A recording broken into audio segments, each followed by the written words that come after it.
danger here is not to healthy people. The danger is to the person with AIDS. It's one of the most horrible, sad parts about this whole disease is that the usual support systems don't work very well.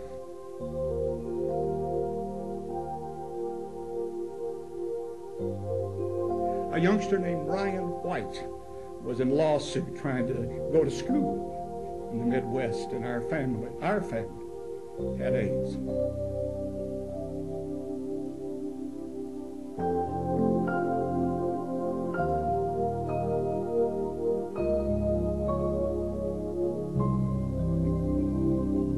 10 years ago, if a nurse or other healthcare professional had come to me and suggested that a church should begin a ministry to AIDS sufferers and HIV-positive persons, I would have been polite, but I would have ignored the suggestion.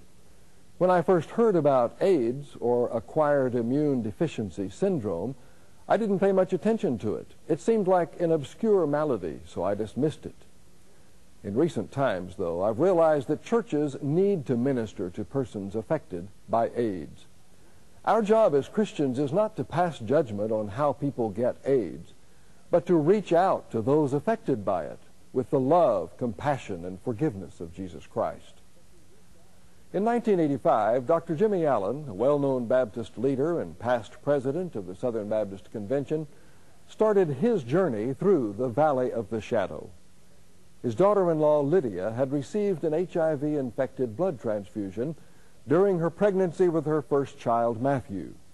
She didn't find out about it until after her second son, Brian, was born. Scott, Jimmy Allen's son, was forced out of a ministry position in Colorado and subsequently moved to Fort Worth to be with his parents. In the first section of this forum, we'll hear an edited version of Jimmy Allen's story of his family's journey through the Valley of the Shadow, told at a T.B. Maston dinner in November 1993. As T.B. Maston, the premier Baptist ethicist of this century, would say himself, the issue of having a ministry to AIDS victims and those affected by AIDS is abidingly relevant. I'd usually thought of the Valley of the Shadow of Death described in the 23rd Psalm as an experience of death itself.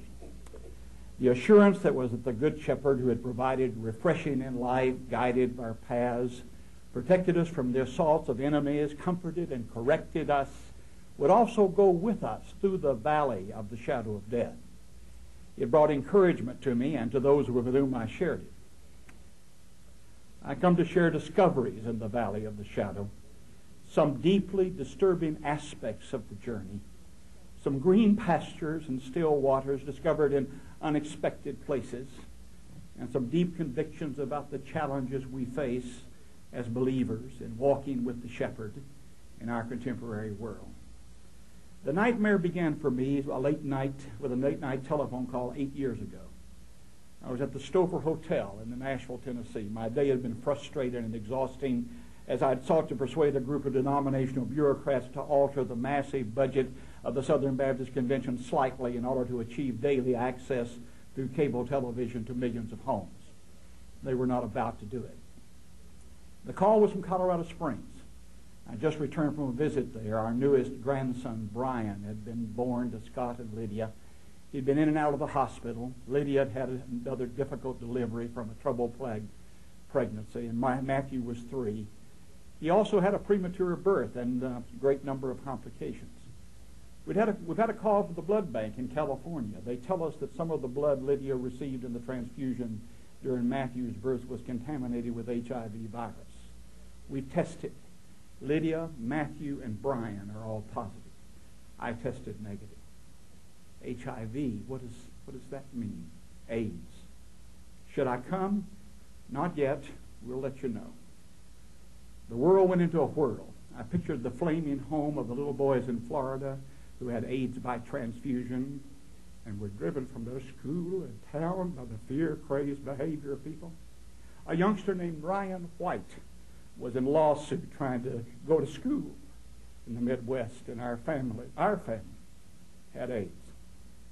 AIDS is the curse of yesterday's leprosy.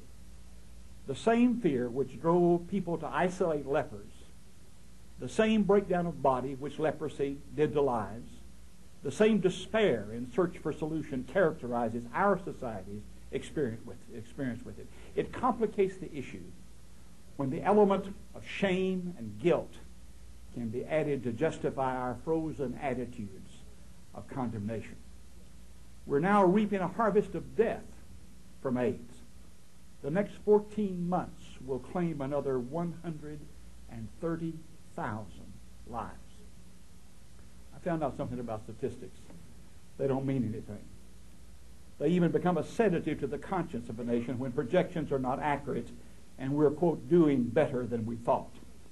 What means something is that every one of those pediatric numbers is a child, bright, inquisitive, quick to laugh, trained not to kiss, but to say often, I need a hug. We're talking about what T.B. Maston called folks, people for whom Christ died. Perhaps the best way to describe to you the process is to let Lydia tell it. She did so in an article which is in most of your homes. It came in May of 1987. She wrote it anonymously and changed the description of the sex of her child to a girl rather than a boy. It was published in the Baptist Standard in an article entitled, Wearing the Scarlet Letter, AIDS. And this is what the article says. When teaching phonics to my preschooler, we started at the beginning of the alphabet. What? This is the letter A, I said. Do you know a word that begins with A? The poignant reply came, A is for AIDS. So it is in our lives. A is for AIDS. It's the beginning and the ending of every facet of our existence. We are the new untouchables. I'd become infected with the AIDS virus by a blood transfusion while still pregnant with my first child. As a result, our baby also contracted the virus. Although I was frequently ill and fatigued, I passed it off as being the new mother syndrome. Our baby was quite ill as well, beginning weekly trips to the doctor, and I blamed much of my exhaustion on stress, having no idea that I was carrying the AIDS virus. 2 years after the birth of my first child, I became pregnant again. Our second child was premature and also had multiple medical problems. When the new baby was 5 months old, I received a call from the blood bank that had supplied the blood for my transfusion. They said that the donor who had given the blood for my transfusion had AIDS. My world started reeling. As soon as I heard the words, all the events of the past 3 years came into focus with a searing clarity. The children's inability to stay well, the doctor's frequent head shaking and statements, this is rare, this medicine should have worked. Within 2 months, I had lost most of what constituted my world. Our baby was in critical condition with days or weeks to live. My husband had lost his job and career when his employer found out that his family had been touched with AIDS. Our older child had to be removed from daycare. We were asked not to return to our church. Our confidentiality had been breached, and as word spread through our community, we quickly fled and relocated in another town. We were too terrified to risk harassment and persecution. Several months after our move, our baby died, and the second phase of my isolation began. This isolation was self-imposed by fear. The few relationships I have are superficial and almost totally based on fabrication. How could I truthfully answer simple questions? Why did you move here? What was wrong with your baby? I couldn't talk about the fact that my heart was breaking every time I looked at my little boy. I couldn't share the fact that my marriage was fragmenting from the incredible stress in our lives. I couldn't act sick lest somebody gets suspicious, so I hid my symptoms and pain. I didn't dare reveal anything about the severity of our son's illness, lest my child be totally ostracized from all socialization. I couldn't even contact former co-workers to explain why I had suddenly disappeared. I was in a new city with no friends, no church, no home. We had left home, no job, a struggling marriage, a very sick child, and a grief for our baby who had died. I had never been so alone in my life. We reached out to a local church. The pastor was supportive, but when he asked parents about the possibility of our child attending Sunday school, the parents said no. We do not attend church now. The rejection runs too deep. To Christians, I would say that AIDS cripples not only the body, but the heart. At a time when the AIDS victim is dealing with death and dying, heavy financial burden, physical debilitation, they need support, care, concern, not rejection.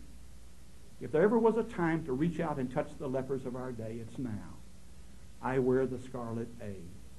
I keep it well hidden. You may never see me cry or realize from my appearance that I've been affected by the virus. Nevertheless, I've been shattered. I need love, compassion, and community to help me make it from day to day. I've done nothing immoral or illegal to contract this disease. But those who have hurt just as deeply as I. Their needs are as great or greater than mine for a compassionate and loving response to AIDS. That's the end of the article. It was just another page in the State Baptist paper, but it was a shaft to the heart of this grandfather. Lydia's been gone now. She died almost 2 years ago. Last week, I visited the Pediatric AIDS Daycare Center in this city, founded by her and named Brian's House. Last week, more than 80 children and families of children devastated by AIDS received their loving, cheerful, and essential support. It's good. It's not enough, but it's good. It's too late for Lydia, but it's not too late for others. But it's an echo from the valley. And in this, she, being dead, yet speaks. But AIDS brought a new challenge and a different response to the churches we encountered as a family. When the children were moved from Colorado to Texas, they began searching for a church for Matthew and for themselves. Battered by their firing from the church in Colorado, they were shell-shocked. They dreaded rejection. So find out first, we decided. I joined quietly in that effort. In my heart, I hope to find someone who could design a way of bringing this energetic 3-year-old into a group of children in which he could learn about Jesus like the other children were doing. Churches have become places in which what I call the science of people gathering has reached new heights. We know now how people must be served in homogeneous fashion, well cared for, comfortable, entertained. The competition is severe. The debt on the building is high. We can't afford to lose anyone over anything. Fear of a deadly disease would panic everyone. One of the heartbreaking aspects of the search was that in some cases, pastors conferred with medical doctor members thinking they would find allies in the effort.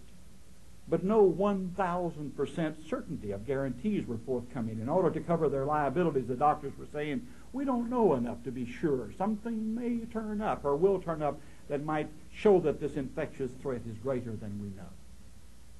8 years ago, that super caution chilled efforts of some to act wisely by doing the risk-taking of Jesus of Nazareth as he reached out to touch lepers. The first man in history to voluntarily touch lepers didn't die of leprosy. He died at the hands of religious leaders who wouldn't touch a leper on a bet. My favorite term for church still is family of faith. However, I found the family dysfunctional. Our society is filled with dysfunctional families. We know what that is. The design is right. The desire is present. The doing of it has gone tragically astray. Dysfunctional families have distorted value systems. It often comes from a breakdown of communication between members of the family. They're victimized by the stress of survival needs, the pressure of time-consuming activities which keep them away from each other, and the appetites for personal ego needs which are not filled. Families of faith are similarly going astray. Individual Christians came to rally to us. One left a seminary career to travel across the nation to take up residence nearby, to be of help to our AIDS-plagued family. People came to give themselves in labor to help furnish a house. Persons contributed money to the salary of the volunteer system which had evolved to support the Interfaith AIDS Task Force. But when the churches were asked to act, they universally failed to do so. There is difficulty also in this valley in loving past our differences. The most explosive of damage to relationships comes with the combination of dealing with gays and AIDS. Either of these problems wreak havoc in the hearts. Because I take the Bible seriously as the authority for life, there is no way I can discover to justify acting out homosexual behavior. Scriptures pile on scriptures about the intention of God in creation. Male and female created He them. These days, serious Christians are wrestling with this problem. There's some effort to lighten the load of evidence by attacking the words of Scripture and reasoning from the wonder of the love of God that He must have just had to deal with mankind in these terms because we were at an unenlightened stage. There are genetic evidences turning up in scientific studies that some may be born with this sexual orientation. And this becomes proof to some bewildered believers that God must have intended this behavior despite the Bible's words.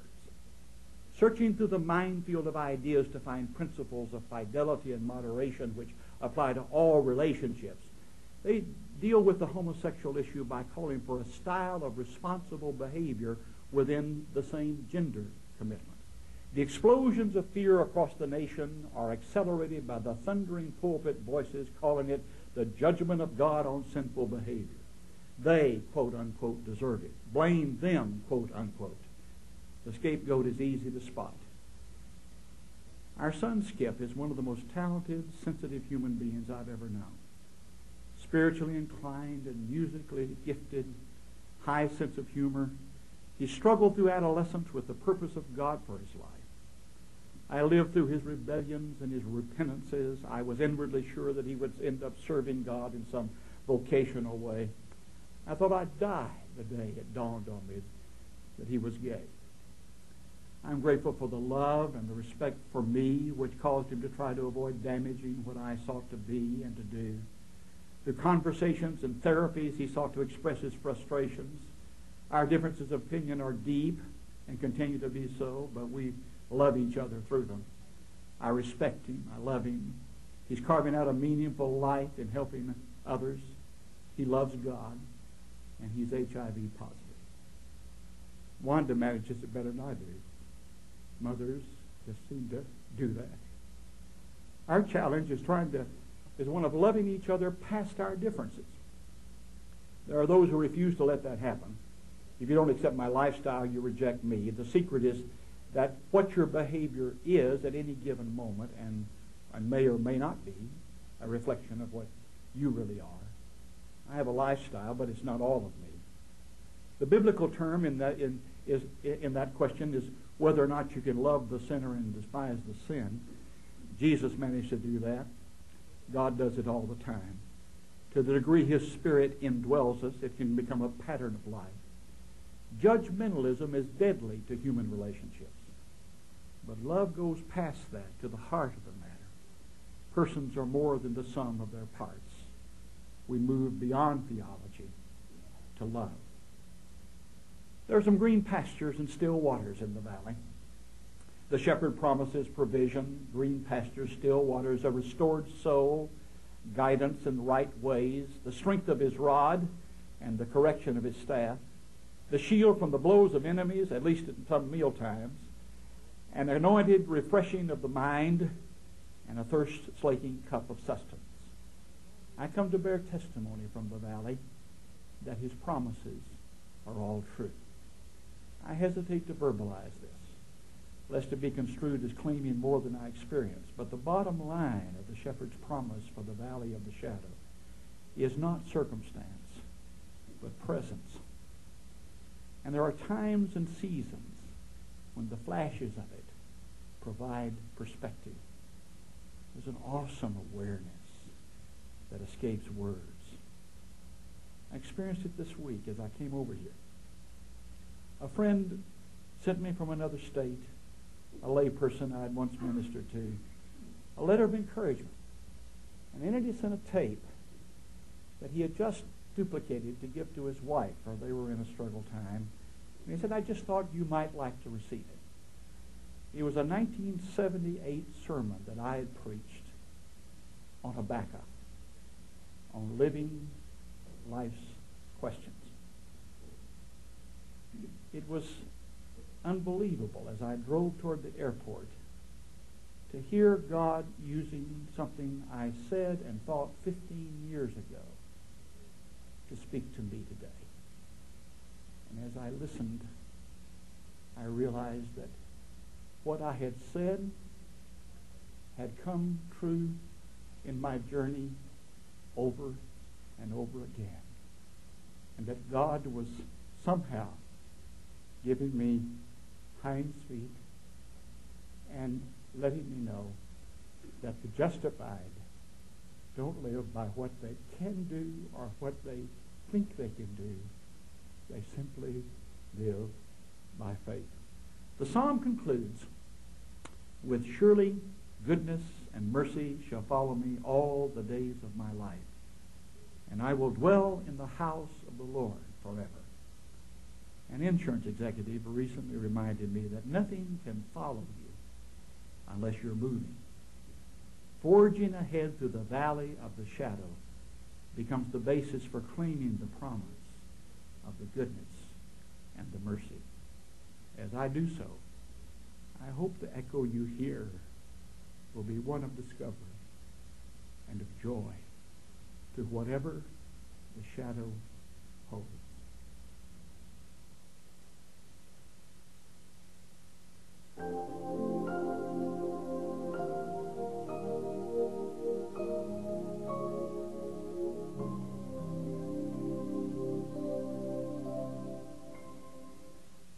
AIDS is a condition that attacks the immune system, the body's natural defenses against disease, and leaves the body vulnerable to fatal infection and disease.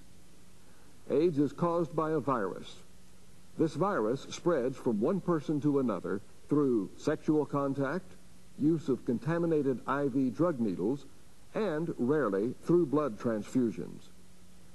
AIDS is an infectious disease, but who is safe and who is not? In the next portion of this presentation, we'll observe a preschool and children's committee questioning Dr. Janet Squires, a pediatrician with long experience working with children with HIV at the Children's Hospital in Dallas, on the risk to their children posed by the presence of an HIV-positive child in their church's nursery. They will also discuss other concerns of church families regarding HIV and AIDS. Doctor, we appreciate your meeting with us. As a preschool committee, we've been given the assignment by our church of putting together an infectious disease policy. And getting into that, we've gotten into the matter of AIDS and HIV, and frankly, we're just pretty anxious about it. We don't even know how to approach it. Is this whole subject of HIV something we need to be concerned about in the church? Yes, I am very much committed to trying to help children and families impacted by HIV and AIDS, and I really appreciate the time that you're taking to come here and to discuss this. I think, quite frankly, for a little too long, our churches and our preschools haven't done enough to help these children. So I hope we can have a good discussion today and try and answer some of your questions, maybe allay some of your fears. We appreciate that. I guess to begin with, is it safe to have an HIV-positive child in our nursery? Many persons started out years ago being afraid that they would catch this dreaded disease. And we now know more about this virus than we've known about any other infectious disease of recent time. We know very much how people acquire this. And fortunately, the data is very, very reassuring that persons do not get this by the kind of casual contact that children have in a preschool and daycare setting. So I appreciate your concern. I think you need to have your answers, your questions answered so that you can go back to your community. But you very much need to learn the data and figure out how we as a church community can help these impacted children. Well, what does a nursery and a church have to do to prepare itself to have an HIV child in the nursery? I think about 10 years ago it became real obvious that we often weren't doing a good enough job just teaching children basic hygienic practices to protect themselves anyway. AIDS is just one of many diseases you can catch from blood and from other sources. So I think as part of every curriculum, be it a school or a preschool, we should be teaching our children some basic healthcare practices. I suppose the most obvious is to beware of another person's blood. No child should ever touch another person's blood or any object that's come in contact with blood, and I think that's one of the things you should do. There are other real basic things that children should learn anyway. Washing their hands when they use the restroom, not to be around or touch other children's secretions when they have a cold. Basic, just good normal hygiene. And adults need to do basic hygienic practices. I think adults need to learn to wash their hands between handling different children, and they need to be sure that we don't use the same equipment from one child to another. All these are really basic hygiene practices. Actually, HIV is probably not much different than the others in terms of being able to be sure that we're protecting our children from acquiring infections. What if the child is a biter? Is there any risk involved? You know, biting is probably the single most question I get from parents of preschoolers. You can talk about everything else, and parents pretty much buy it, but when you come to biting, people are afraid. I guess I have to say to you that most parents want me to say it's impossible for a child to get it from biting, and I can't say that. But what I can say is that even theoretically, it's so remote a possibility. You'd have to break the skin, deep puncture, inject saliva, and even saliva, despite the media publicity, it's very, very hard to grow the virus from saliva. It's almost theoretically impossible. And then we have 10 years of good experience and good data. There has never been a child that has acquired it through a bite. I think that that is one of those what-if concerns that parents really should stop worrying about the theoretical and start focusing on the real way that people are getting HIV disease. You know, dirty needles can spread the disease. What about mosquitoes? Mosquitoes cannot spread the disease. There was some concern about that. It has been thoroughly and scientifically investigated. Mosquitoes do not spread it. You know, it's the needle. How it's spread is it has to be a needle that's used by an infected person and then used by an uninfected person. And it's the spread of blood from one person to another by an injectable needle that is the source of spread. What about in terms of the workers, when changing diapers and that sort of thing? Are there special precautions that we need to take? We don't think that you can get HIV disease from the urine or the stool of an infected person. However, there again, that's basic hygienic practices. They certainly should wash their hands. They should change their diapers in the right area with proper equipment, proper baby wipes, etc. You really don't need to do anything special for an HIV-infected child. Well, if HIV is so hard to catch, why is there so much of it around? Children get it only from their mothers at the current time. Who's getting it are people who are practicing behaviors that we know are associated with HIV acquisition. That's predominantly sexual behaviors. There's also some spread of blood by using contaminated equipment from one person to another in some drug use practices. I'd like to stop a minute and go back and talk about the difference between HIV and AIDS. HIV, human immunodeficiency virus, is the virus that causes AIDS.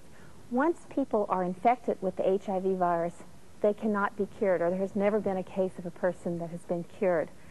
At first, we had some hope that not everyone would get sick, but time has shown us that almost everyone eventually will get sick. When you reach a certain stage of immunocompromised and you get a disease that's on a list that's been defined, we then call it AIDS. AIDS has been useful from a public health standpoint because we can then report it. There's a very important point I'd like to make. When you read any statistics about AIDS, you are hearing about people who got the infection 7, 8, 9, 10 years ago. That's an important group of people. They're the ones that are sick, but who we really should be worrying about is those persons who are acquiring HIV infection today. All these persons can be potentially contagious in their sexual activity, and all these persons are probably going to get ill in the future. You had said earlier that the only way that a child can get HIV is through its mother. What about, I have heard in the past that they can get it through communal swimming, as someone mentioned earlier, biting, bathrooms? No, there have been no documented cases at all. Unfortunately, our blood supply in the early 1980s was contaminated with HIV, but after May of 1985, all blood is tested, and at the current time, by and large, our blood supply in this country is safe. So there have been very, very few children after that time. At the current time, children with HIV, more than 92% of them that have been reported are born with it. And again, the few that got it from a blood transfusion. The only other possible way would be a child who's being sexually molested by an infected person. So in pediatrics, it's the problem of women who are getting HIV disease, and about 1 out of 4 of their babies will get that, will be born with the virus. What about the issue of confidentiality about who can know this? If a family comes to us and lets us know that they have a child in our nursery who is HIV positive, who can we tell? Quite frankly, this has been one of the great moral and ethical struggles that we've all gone through. As a pediatrician, I have a dream world that any child who is HIV infected, I believe all the adults in that child's environment should know about it, just like you would know if a child has cancer or a child has a seizure disorder. But I want those adults to know so that they will help the child. Unfortunately, what so often has happened is families will share their secret. It's a secret, and they will share it, and they will find themselves being very badly hurt, being shut out, being discriminated against. So it's a real struggle. The families that we take care of at our Children's Medical Center, we very much encourage them to share their child's diagnosis with their pastors, their daycare center and preschool teachers, and their school teachers. I will tell you that that's not always done, and it's very easy to justify why a family might not share that information about their child. So it's very possible that children are already in our school systems and preschool systems, and perhaps you don't even know. How can we help this family that has a member infected with HIV as far as protecting them? Are we a risk to them in some way? It's an interesting way you phrase that. Many times parents will say to me, well, now if we have an HIV-infected child, they could catch something in our center. I really think that has been used as an excuse much too often. I think you should allow the child's medical care team to decide if the child's really too vulnerable to be around normal children with normal viruses. I think the healthcare team will occasionally make that decision. But by and large, these are relatively healthy children who very, very much need to be around other children. Do you have children yourself? I do have children myself. Would you allow them to play with children who are HIV positive? The truth is, I have the knowledge of how HIV is spread, and I have absolutely no concern that my children are going to get it from another child. I like to say that I'm very worried about my children. My children are 14, 12, and 11, but I'm not worried about them catching it from a schoolmate. I'm worried about, we as a society have seemed to sort of lose sight of the big picture, and I'm worried as my children grow older that some of the negative influences that influence all adolescents might influence my children to take risky behaviors. My one son, his very best friend when he was 7, 8 years old, was an HIV-infected child. And on many occasions, that child spent the night at our house, and many times my children spent the night at their house. It would never have crossed my mind that my children were at risk. They're not going to get this disease by eating from the same fork, drinking from the same glass. They're just not going to get it by rubbing each other's snotty nose. That's not how this virus is spread. Obviously, if there's a large blood spill in a nursery, the nursery workers are going to take care of it. But I have 3 small boys, and I know how often they get little cuts and bruises and nicks and that sort of thing, and a lot of times don't even notice it at the time. Isn't that a risk as when the children are playing in close quarters with one another and having open wounds? You know, again, we know more about this virus than we know about any other infectious disease, and it hasn't spread. There were almost 10,000 hemophiliac young boys who were inadvertently infected, and have gone in and looked at their family members. They've looked at their brothers and sisters and moms and dads, and there has not been a single secondary case that has been unexplained except by, well, almost period, with the exceptions are very, very, very heavy exposures. I think for practical purposes, the kinds of minimal exchanges that children have with, again, the kind of snotty noses and poor hygiene has not resulted in HIV infection. I can't prove to you it's impossible. If I said that, you wouldn't believe me, and I don't think you should. It is so remote, however, as to be a practical impossibility. Your child is much more likely to be hit by lightning than to ever acquire HIV infection. I can tell you that statistically. It hasn't happened so far. I know it must sound like we're beating a dead horse, but we are just very concerned. It does happen. How long would it take for the HIV virus to die outside of the body? It's a very fragile virus outside the body, living minute seconds, nanoseconds type things. That is not how it is spread. It is not spread on surfaces that we pick up. It is easy to spread in intimate sexual activity. It is very, very hard to spread in other ways. What if there was an HIV positive adult in the church? Would you allow them to work with the children? Absolutely. I would have absolutely no concerns whatsoever that an HIV positive person is going to spread it to anyone with the normal activities, the normal interactions that we all have. Sometimes we have tender loving, nursery workers. They like to cuddle the children. They like to hug them, kiss them. What about kissing? Oh, I hope we continue to hug and cuddle our children. They very much need that. Certainly the kind of kissing between adults and children, or even children to children, is very, very innocent. I realize the question of serious, deep kissing has always been one of those unanswered questions that adults still debate about. I personally do not believe kissing ever plays a role. That's a personal opinion. But I know that the kind of kissing between children and adults, the normal, healthy, hugging, kissing, it's a wonderful thing that all children need. Don't ever get rid of those kind of daycare workers. What kind of training do our adults need in order to work with children with HIV? Mm-hmm. Well, I would almost argue the same kind of training that they need to work with all children. Again, I think in 1994, in the middle 1990 decades where we are, we must know basic hygiene practices. There are other infections you can get from blood. There are other infections you can get from urine and stool. So it means basically never touch blood. With any blade, we should obviously use some sort of barrier. And gloves are okay, but you don't need to run get a glove. You just need a barrier. If a child has a nosebleed, you grab something, towel, anything, and you just make sure that there's always a barrier between the other person's blood and your own hands. And we teach our children that too. Then I think basically, not that I think going to the bathroom is an HIV related, but I think when children go to the bathroom, they need to learn how to clean themselves properly, how to wash their hands.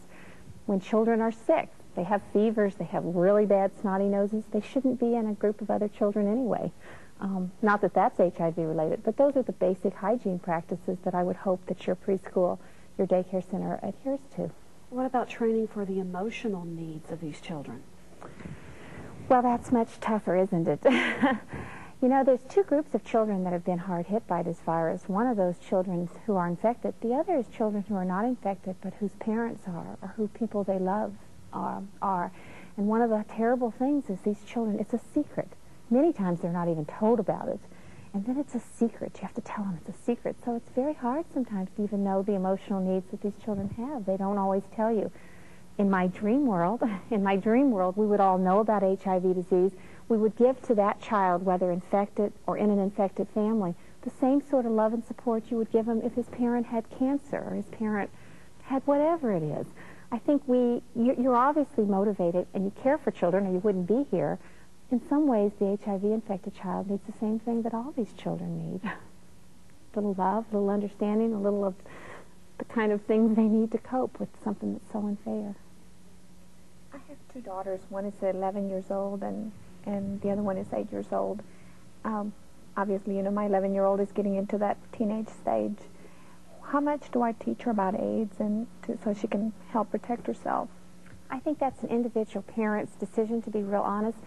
I think every child should receive all their education about sex education and the value systems that go with it. Personally, I think they should get that from their homes and from their parents. One of the big debates in our society, of course, is when children don't get it in home, what are the other mechanisms? And I personally can't say that I have the magic answers.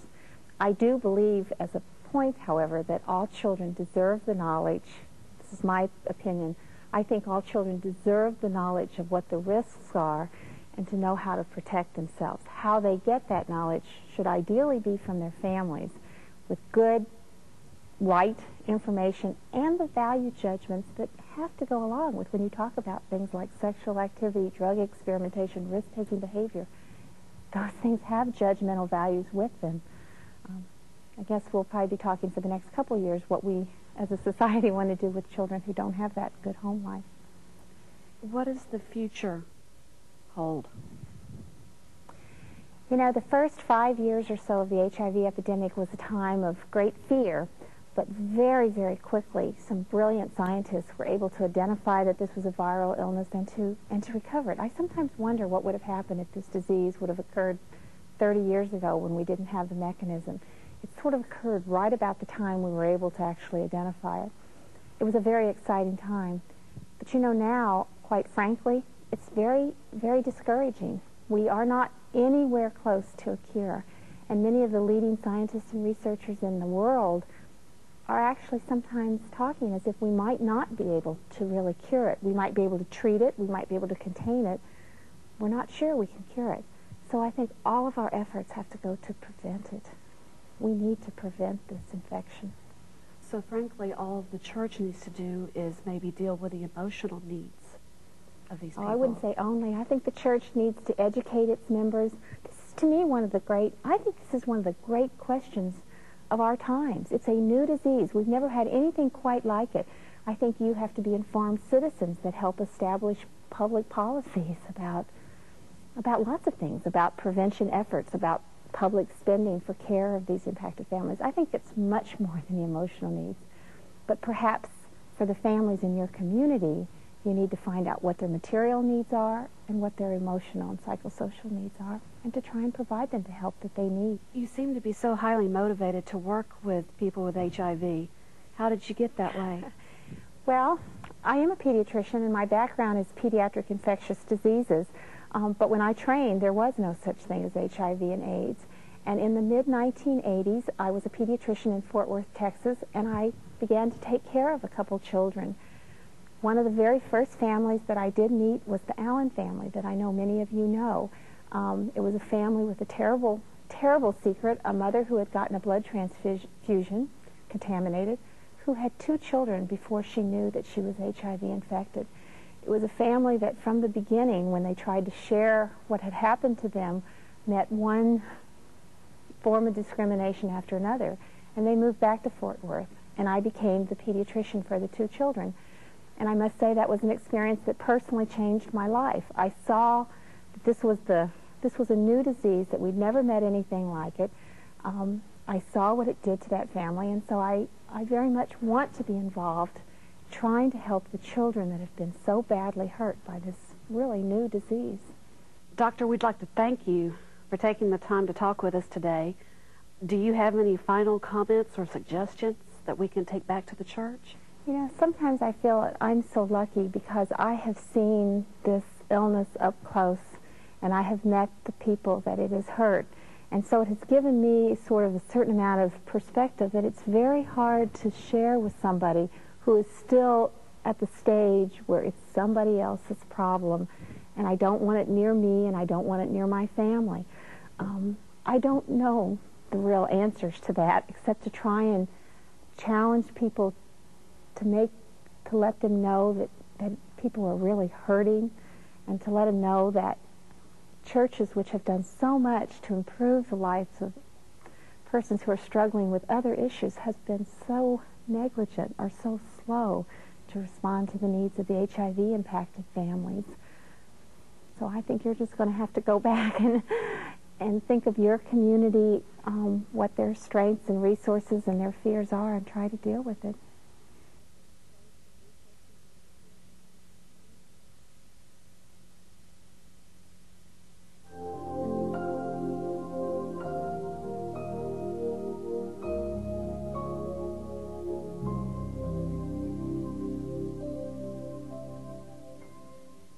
The Bible speaks plainly against homosexual practice, but also forcefully against heterosexual promiscuity. Also, the Bible never directs us away from ministry to people in any need. Jesus didn't analyze why or how the least of these got to their place of suffering. He only commanded us to reach out to them and promised that he would be with us in the process. We as the church must ask, what would Jesus do? In this final section, a panel will discuss how to begin an AIDS ministry in your local church. We have with us Travis Berry, a retired pastor and AIDS ministry consultant with Baylor University Medical Center; Karen Gilbert, community minister at Broadway Baptist Church in Fort Worth; and Larry James, former pastor of East Richardson Church of Christ in Dallas. All three have been instrumental in developing ministries to AIDS sufferers and their families in local churches. Welcome. And as a place to start, tell us first, what should be the target for ministry for our churches? Well, it seems to me that the target should be the person who is living with HIV infection, the person who's living with AIDS. If a target is a series of concentric circles, then the person with AIDS is the bullseye, and then from that person's life and need and situation, we discover other needs as well, family-related needs, friends who are in need, maybe even the community of faith itself, children and others who need our care and help. Should we target people who are already in our church, or should we be looking outside of our church for people who need such ministry? I think many of us would hope that it would happen with the people in our church, but I think what we know is that those are usually the last people to let us know if they are HIV positive or have AIDS. And so what we've done for the most part is target folks outside our church to begin ministry, at least in our situation we have. And that's sad, because what I would hope for is that people in our churches could come to us first. But as the church witnesses ministry to those outside, it makes it much easier for those inside to step forward and admit their need and to call on the resources of the body, of the community, for help. I've seen that happen in our church. What are the considerations for a pastor or staff member who would like to consider starting such a ministry but is worried about the reaction of some members of the congregation? What help can you give them? I think you can begin by helping them to understand that there are resources available to them. There are many pastors who have not spent the time or taken the necessary effort to look at this in the kind of detail that needs to be looked at. But there are people who have.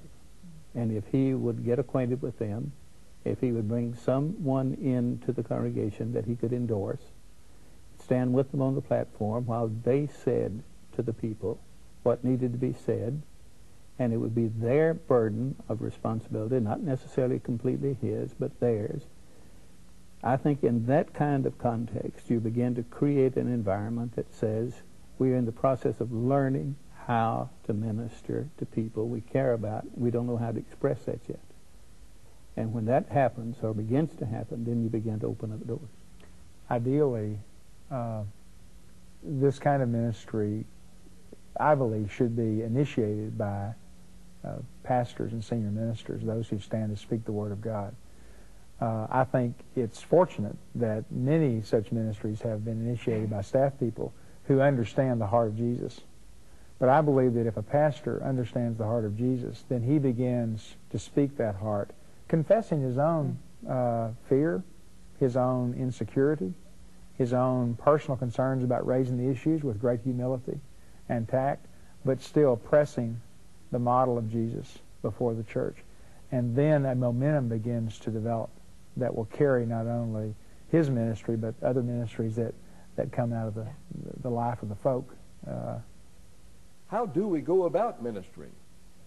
Well, we started as care teams, working with the AIDS Interfaith Network here in Fort Worth, We formed care teams, and we have now 2 care teams that provide respite care for persons with AIDS and to their families. And so you not only work with that individual who has AIDS, but you minister much more to the family.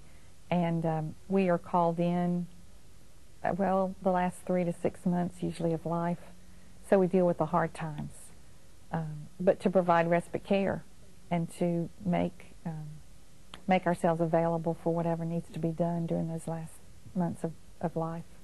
There is also, I think there's another network out here apart from the people in the congregation and the people in the medical community, and that is the people with AIDS. Many times that network communicates all across the board with each other. If out here in the community there are people like Larry or Karen who are available, that network will know it, and at times these people will refer people to you too for help and counseling. One of the, you have 2 stages, it seems to me at least, in this matter of individual counseling with a person who has AIDS, and one of them is when they first know that they're HIV positive. And then the second stage is the stage that Karen was talking about just now, when you come to the last 3 to 6 months of life and you're struggling with all those kinds of terrible needs that are there. But frequently, people with AIDS will refer people to you one way or the other at this particular time, sometimes to you as a group and sometimes to you as an individual. What kinds of attitudinal changes are necessary before a church is ready to minister to people affected by AIDS? I guess it depends on where your church is. A fundamental, maybe, change of premise is that a church is a place for sinners. A church is a place for people in need. A church, by definition, is only filled with sinful people who have needs, and that's true of all of us because we're recipients of the grace of God. So maybe we need to redefine what the purpose of the community is, just basically, fundamentally. And then it would open the doors for those persons to feel welcomed. Mm-hmm. And sometimes I'm afraid they don't feel very welcomed in our places of worship where they ought to feel the most care and concern. I think also, to getting to touch a little bit on what Larry was talking about just now, one of the things that many of our churches do is spend an awful lot of time studying. We study about this, we study about that, but if we would take some time to study the meaning of grace for us and the expression of grace through us, and begin to realize that relationships, whatever they are not earned, but that relationships are free, just as grace is free. I don't have the right to establish conditions on which I will have compassion or love for people, because God did not establish conditions on His love or compassion for me. And I think we need to do some teaching in this area here, and if we do, we begin to change environment, we begin to change the perception of what the gospel is, and the perception of what ministry is, because ministry is more than just adding names to a group of people who are already there.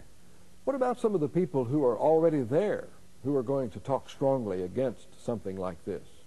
In our situation, as we got into ministry to persons living with AIDS, we did a number of educational events. In addition to Sunday morning sermons, we did a whole series where we brought in experts, various experts, medical professionals, sociologists and social workers, a person who was living with AIDS, a family member who had lost someone to AIDS. We had a panel discussion for like 6 or 7 weeks on Wednesday evenings, and we tried to educate. And then following each one of those settings and venues, there would always be private conversations, sometimes confrontations, hopefully always loving confrontations, but a chance to educate, to discuss the issues, to vent the fears. That's very, very important. And you have to plan for a period of time where that will happen. Not only do we do education on the kind of another arena, we worked with our board and we developed formal, stated, written board policy endorsed by our board, proclaimed by our preacher, who happened to be at that time me. And we published it and made it well known to the church and disseminated it widely so that everyone would understand this church has taken a stand. Thanks to Travis, we took a stand in daycare ministry, and we had a policy for our daycare center. Have you seen someone who started out to be very much opposed to this idea do a complete turnaround? Oh, yes. And it takes time, but you continue to use avenues to educate, I think. You know, we've been ministering now for 5 years, and so we've seen 10 clients die. The 10th person died last week. And in our Wednesday night prayer time, there's always a note that says, remember to pray for the AIDS care team, the client, and his name was given, that died. And so one more reminder to our church family that this team is ministered in Christ's name, and yet one more person has died of AIDS. And I think that continues to be one way. It's a very small way, but it's a reminder every so often that this is continuing. Would overcoming opposition to AIDS ministries in a local church really facilitate ministry and broaden the church's program in general? I think it does. I think, for one thing, our churches are not aware of how culture-bound they are. And they're not aware of the fact that the consensus on which they ordinarily operate is a moral and ethical consensus that they borrowed from the secular community and brought over. Once they are willing to exchange that culture for the Christ culture, which is an entirely different kind of thing, then you begin to deal with race differently, you begin to deal with disease differently, you begin to deal with terminal illness differently, you don't flee from people who have needs, you begin to try to find a way to go to them. And one of the side benefits of this, it's not why you do it, but I've noticed in our church that the evangelism aspect that we were talking about a moment ago, people who are searching for something significant in the community are attracted to this kind of a church, to this kind of a community that ministers to people like this. Not only does the media notice and does the local community notice, but people who are looking for significance notice. And we've had a number of people come to our church as a result of caring for people who were in need. What about the people who have AIDS? Are people with AIDS responding to these ministry efforts? Nobody has practice in being terminally ill. You know, it's one of the things that we don't go through. Most of the things that we learn in repetition, one way or another. You don't get a chance with this. And once you have been told that you're terminally ill, as these people have been, then everything is different. Everything. And all the sensitivities and all of the other issues are out there. And it does take a good bit of courage at times for them to expose themselves in an environment where they might get some help and they might get rejection. A great story about courage. At the end of a sermon on a Sunday morning with the auditorium and the sanctuary packed, a woman responded and said she wanted to be a part of our church, and she told me she had AIDS, which I knew, and she wanted me to tell the church. I told her that wasn't a prerequisite for membership, but she insisted because she said, I want this church to know who I am. I must find out how they feel. Afterwards, for 45 minutes, they stood around her. And there was one woman in particular who's a wonderful person, very involved in the life of our church from a compassion standpoint. She told this woman, she said, I'm afraid to touch you right now. I can't. And the woman with AIDS said, that's okay, I'm afraid too. And the woman who had come to minister but was afraid said, someday I'll be able to hug you. And before Lynn died, this woman who had come not only hugged her but cared for her and loved her. And she overcame her fear. We've been talking about people who have the disease, AIDS, but what about ministering to families or people who are close to them? Is that different? Does that take a different approach?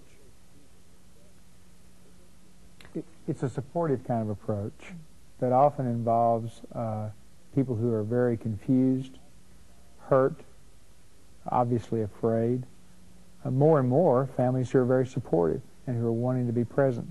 Often people from out of town will come long distances and stay for long periods of time, and the church needs to be responsive sometimes to housing needs, to emotional needs and spiritual needs of parents who come, sometimes away from their friends and support networks back home. And I think you have to be flexible in your dealing with these kinds of people too, because there are situations in which a husband and a wife may face this together, and the husband may be HIV positive or may develop full-blown AIDS, and the wife not know anything about the background of this. And there are all kinds of complex angers and heartaches and other issues that have to be dealt with, and they really do need some help.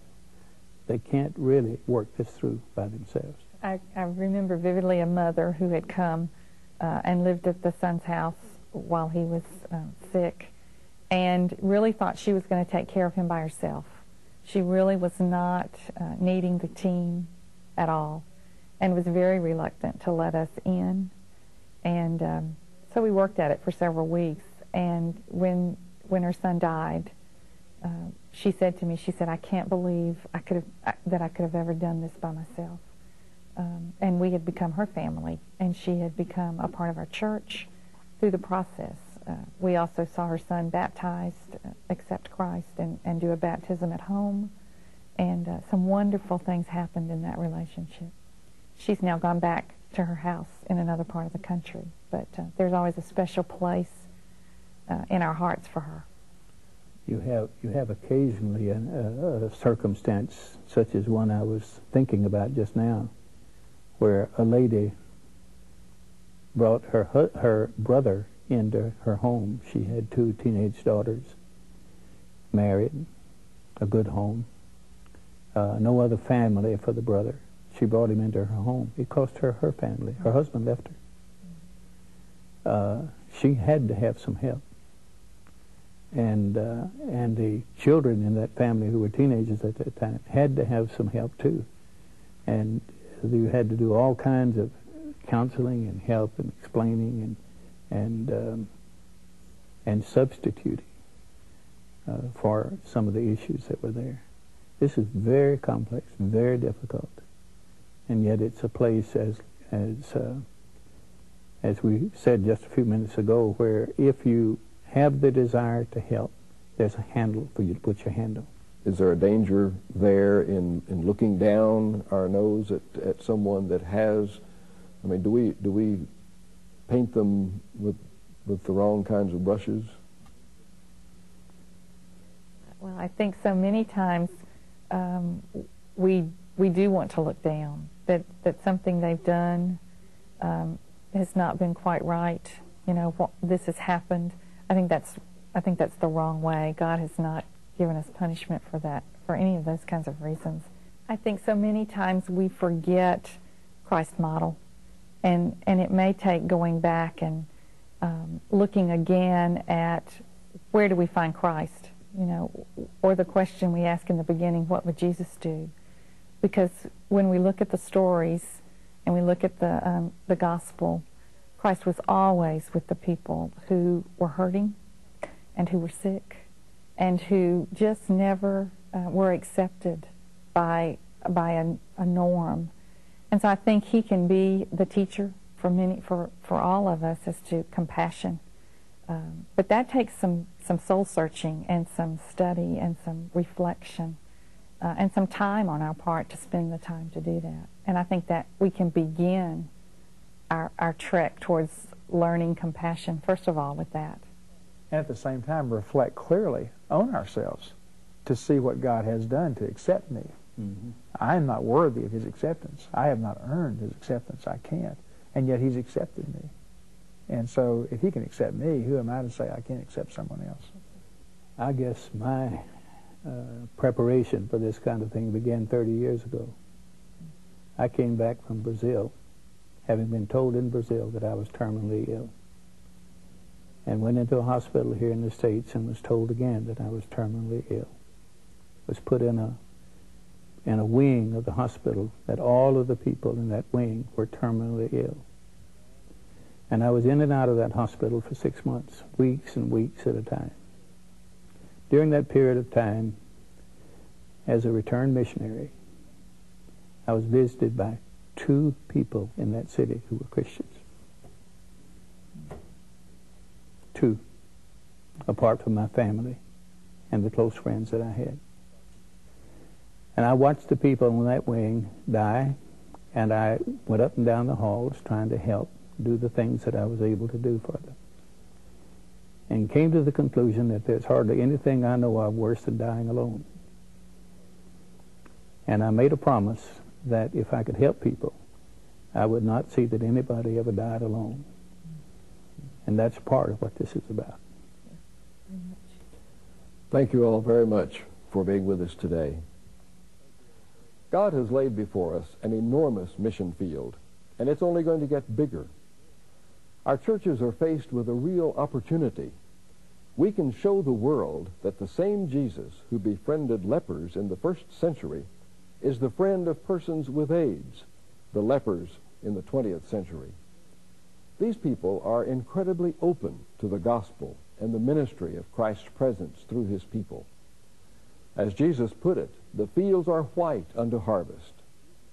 May God richly bless and guide you as you follow his leadership in ministering to people with AIDS, their families, and children.